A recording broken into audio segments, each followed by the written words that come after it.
నమస్తే అందరికి, ఎట్లున్నారు? సో నిన్న మేము ఇస్తరాకులు కుట్టినాం కదా, దాంతో ఇప్పుడు స్వాములకి భిక్ష పెట్టడానికి గుడికి వచ్చినాం. గుడి పేరు ఏంటంటే వీరభద్ర స్వామి గుడి. ఇది ఇది ఖుషి. ఓకే, ఇది నేను నా డ్రెస్ బాగుందా కామెంట్ చేయండి. ఇదంతా స్వాములకి ఫుడ్. సో ఇప్పుడు భిక్ష పెట్టడం స్టార్ట్ చేసేసినాం.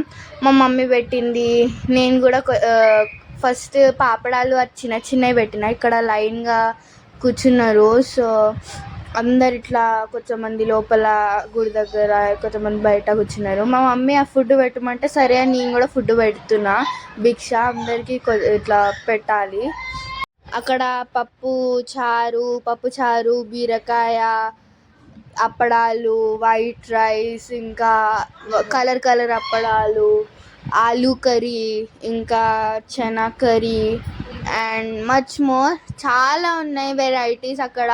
నేనే అక్కడ ఉన్న వెరైటీస్ చూసి మొత్తం ఆశ్చర్యపోయినా.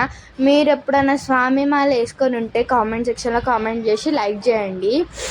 ఒకవేళ మీరు కూడా ఇట్లా ఫుడ్ ఇట్లా పెడుతున్నట్టు, భిక్ష పెడుతున్నట్టు ఇట్లా చేసి ఉంటే ఏమన్నా కామెంట్ సెక్షన్లో చెప్పండి, ఓకేనా? భిక్ష అయిపోగానే మేమే ప్లేట్స్ తీసేసినాం, అందరం 5 ప్లేట్స్. స్వాముల భిక్ష అయిపోగానే వాళ్ళ ప్లేట్స్ మేమే 5 తీసినాం, కానీ ఆ వీడియో మిస్ అయిపోయింది. స్వాములకి భోజనం అయిపోగానే తాంబూలం దక్షిణ ఇచ్చాము. నేను, మా పెద్దమ్మలు, మహా, ఖుషి, మా మమ్మీ ఒక 5 అట్లా ఇచ్చినాం అందరికి.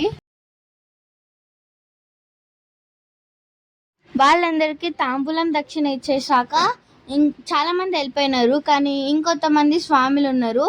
వాళ్ళే మాకు ఫుడ్. మా మమ్మీకి దేవుడికి ప్రసాదంగా ఉన్న ప్లేట్ వచ్చింది, దాంట్లో బనానా వచ్చింది.